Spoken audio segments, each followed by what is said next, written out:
Thanks for showing up. I know 4:40 is not the best time slot apparently.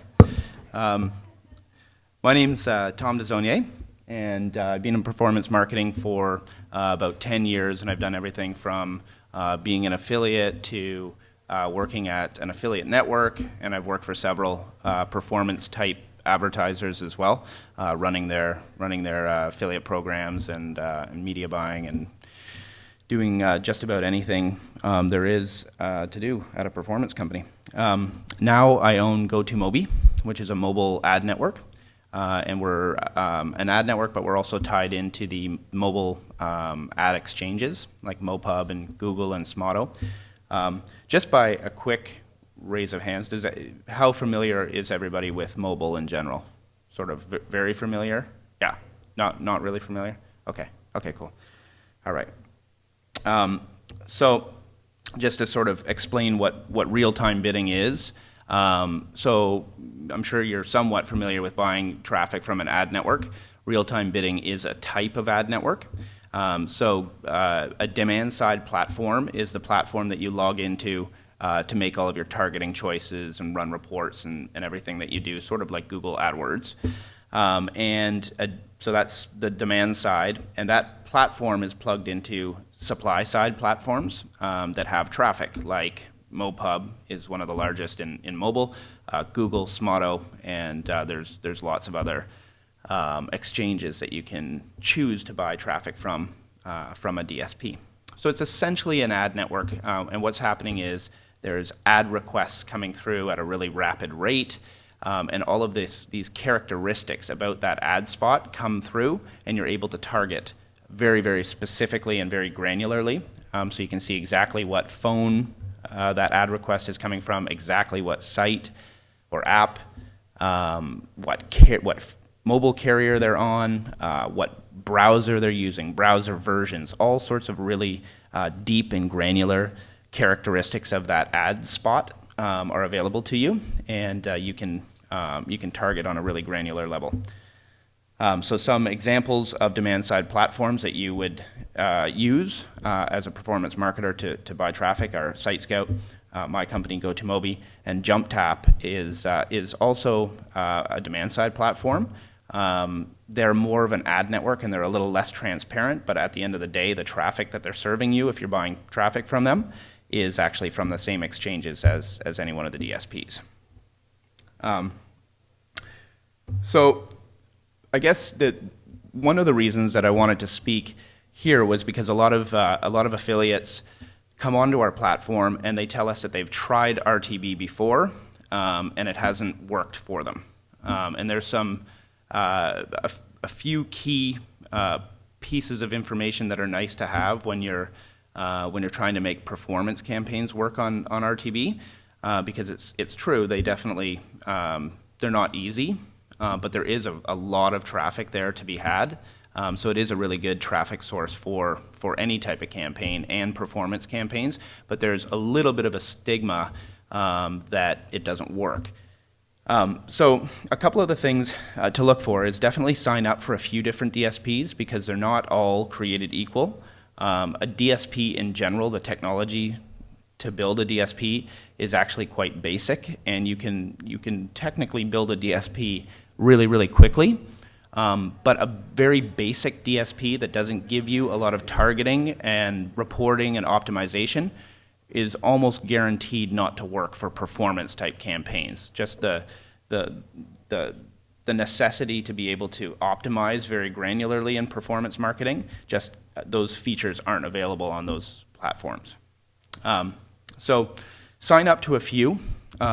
Each one of them has their own little features. Each one of them has a different level of transparency, targeting granularity, reporting, and what you can optimize on, what you can turn on and off, and what you can change your bids on. So the beauty of RTB is that it allows for this very granular targeting, but a lot of the DSPs don't let you take advantage of that. So yeah, sign up to a few and try them. And I guess just to sort of elaborate on that, some of the things that you'll find differences between the DSPs are can you target exact models of phones? So right down to a Samsung, N900 or whatever it is. Can you target exact browser versions on phones, which actually make, for whatever reasons, these very granular characteristics of the traffic do make a lot of difference to the conversion rate of performance campaigns. So you'll start running reports and you'll start seeing that certain Android phones or certain versions of iPhone just aren't performing for your campaign, and you need a DSP that allows you to turn it off if it's totally not working for you at all, or B, turn down your bid on just that part of the traffic. So you have your bid on the entire campaign, and you might have conversions coming through on this particular device, but they're not coming through quite at the right price, and you don't want to turn it off because there is conversions happening. You can lower your bid on just that exact phone, and the next traffic that comes through on those phones, you'll bid lower, and your CPA will come in where it needs to be.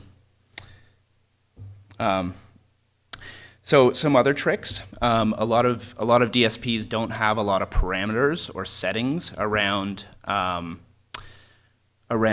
being able to sort of put some caps on certain parts of the traffic. So some things to look for at a DSP are, do they allow you to cap your budget on a placement basis? So what will happen is there's, in our platform and in a lot of the DSPs, there's over 200,000 apps or sites that you're buying from. So when you launch a campaign and you put a $1,000 budget on your campaign for the day or something like that, it happens a lot where $700 of that $1,000 comes from one site or one app, and we call them budget burners or impression burners. And if that site or app isn't good for your product, you just spent a heck of a lot really quickly to find out that it wasn't very good. So it's nice to have a DSP that gives you the option to put caps on different things. So I for instance, I want to spend $1,000 today, but I don't want to spend any more than $15 on any one site or app or any one phone or carrier. And you can put different caps on your campaign to make sure that you sort of get this really evenly distributed spread of data that you can then look at and make decisions on if you want to open those caps or not. Another thing is, the more targeting features that you have at an ad network, the more options that you have to choose, like what phones you want, what carriers you want, what sites you want, all of that type of thing. The more of those you choose and want to optimize on, the more you have to spend, because you need to get sort of a representative spread of all the traffic that's out there and have enough data at the end of the day that your report is actually statistically relevant. And you can make some decisions on it. So one sort of tip or rule of thumb is to make sure that you're spending 2 or 3 times your CPA on each combination of targeting parameters. So you want to make sure you're getting, at least if your CPA is $5, you want to get $10 to $15 of traffic for every phone, every carrier, every site. In reality, that's not exactly economical. There's 200,000 sites, so that you're obviously not going to spend $15 on 200,000 sites. But once you trim off a whole bunch of the low volume sites, there's actually about 50 sites or so that really get a lot of traffic on most of the exchanges. So that's a little bit more manageable, and this is just sort of a rule of thumb. But just make sure that you spend enough money to have good data at the end of the day when you go to look at it. Another key piece is a lot of ad networks, real-time bidding ad networks and regular ad networks, you sort of have the option to turn things on or turn things off. So that phone's not working for you, that carrier isn't performing for you, that site or app isn't performing for you, and your choice is turn it on or turn it off. Or start a new campaign that has those things in it and put a lower or a higher bid on that campaign. But that's it takes a long time. You need to break out a lot of campaigns and have hundreds of campaigns or something. So it's nice when the platform that you're using allows you to change your bid, like I talked about a moment ago, on those very granular pockets of traffic.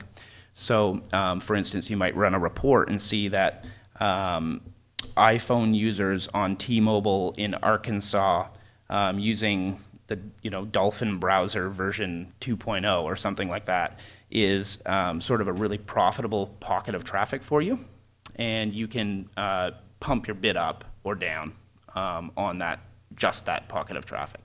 So that's really key, being able to sort of cherry pick just the very best traffic and turn the rest of it off, which is something that it goes against the ad network business model for the most part. They want normally to sell you as much traffic as they can, and you're sort of left there hoping that the good portion of the traffic outweighs the bad portion of the traffic. But you sort of, in a lot of cases, have to take a bunch of traffic that you don't really want in order to access the traffic you do want. So some of the DSPs give you a lot more flexibility, and you can actually cherry pick just the traffic that you want. And that's really the beauty of real-time bidding.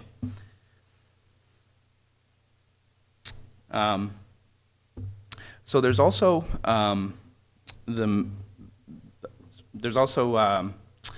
tracking platforms that you can use. I'm sure some of you use tracking platforms for your affiliate stuff. Some of the popular ones are Volume and iMobiTrax for mobile. And these are platforms that help you analyze the traffic that's coming through and redirect clicks to the right places based on where that click is coming from, or what that click is, what phone it is, what country it is, all that stuff, and you can send the traffic to the best offer. Some DSPs have that piece built into them, and if they do, this is always your best option.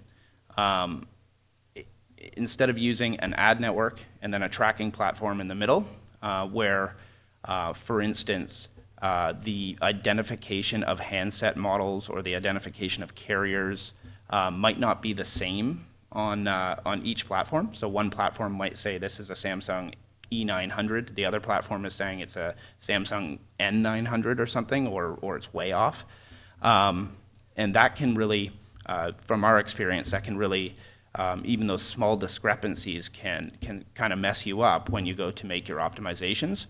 So it's nice if the ad network that you're buying from has a really robust reporting system that acts essentially as its own tracker, and you can go in there and sort of the data that you're making optimization decisions on is the same data as what you're looking at in the report. Yeah,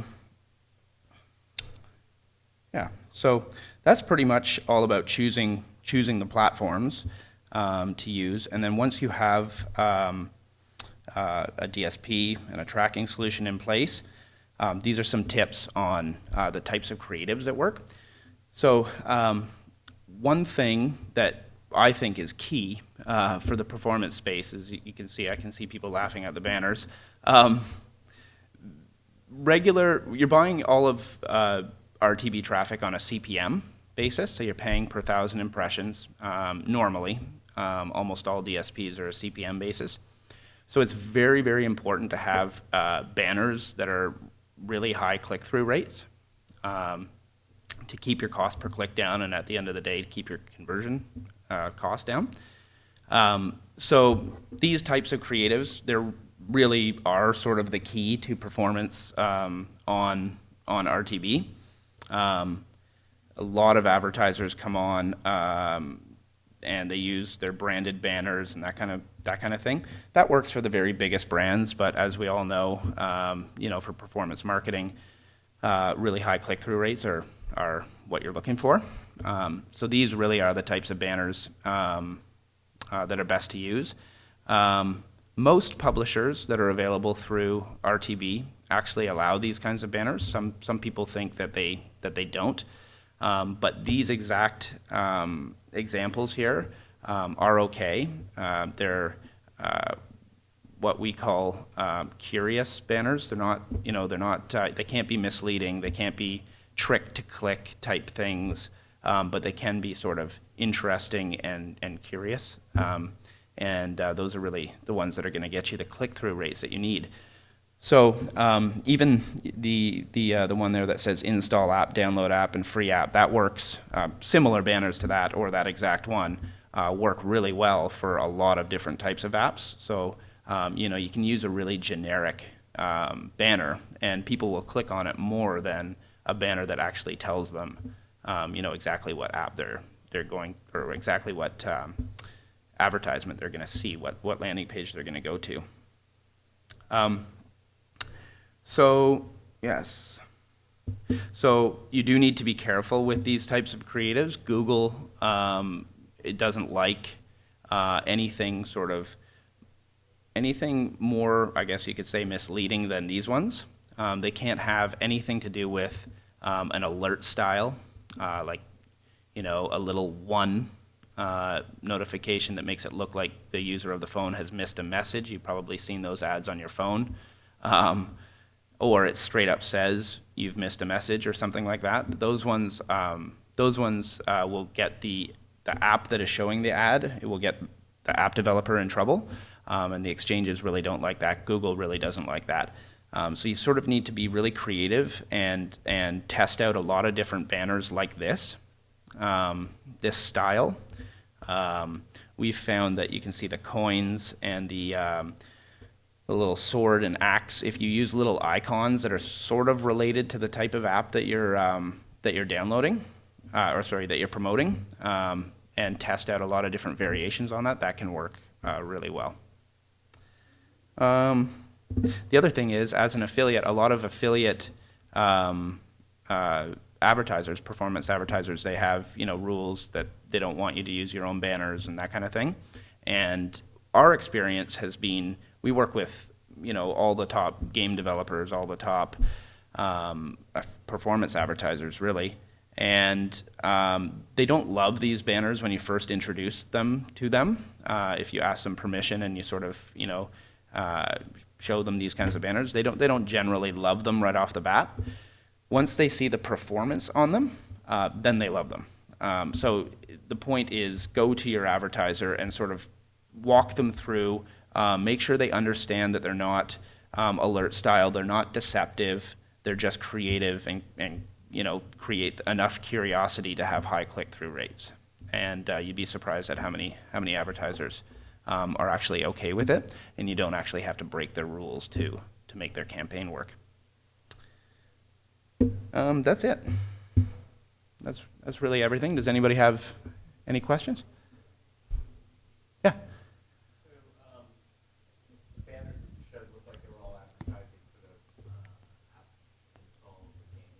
Yep.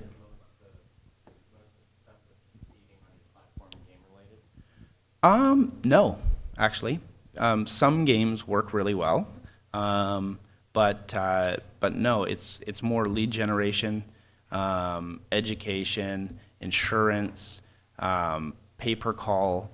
Definitely some games, they blow up and they're huge. Obviously, Candy Crush and those types of games that are super popular can work really well. Other games can work well on certain pockets of traffic, but I definitely wouldn't say that games is not the #1 vertical. Yeah. And do you only do banners, or do you also do interstitials and other formats? We do banners. The majority of our traffic is, and the majority of traffic on any DSP is 320 by 50, so it's a small banner. And then the second highest is interstitials, which are 320 by 480 full page ads on an iPhone or Android. And then in our case, we also do rich media, which is also really exciting for performance marketers right now. It's a little bit harder to build that type of creative, but it's really cool what you can do with them because they're interactive ads, and you can sort of do things like build an ad where a person submits their email right inside the ad, so you don't even have to send them to a landing page. So you'll start to see a lot of really cool stuff happen in rich media really soon in mobile. We also have video and native ads as well. Yeah.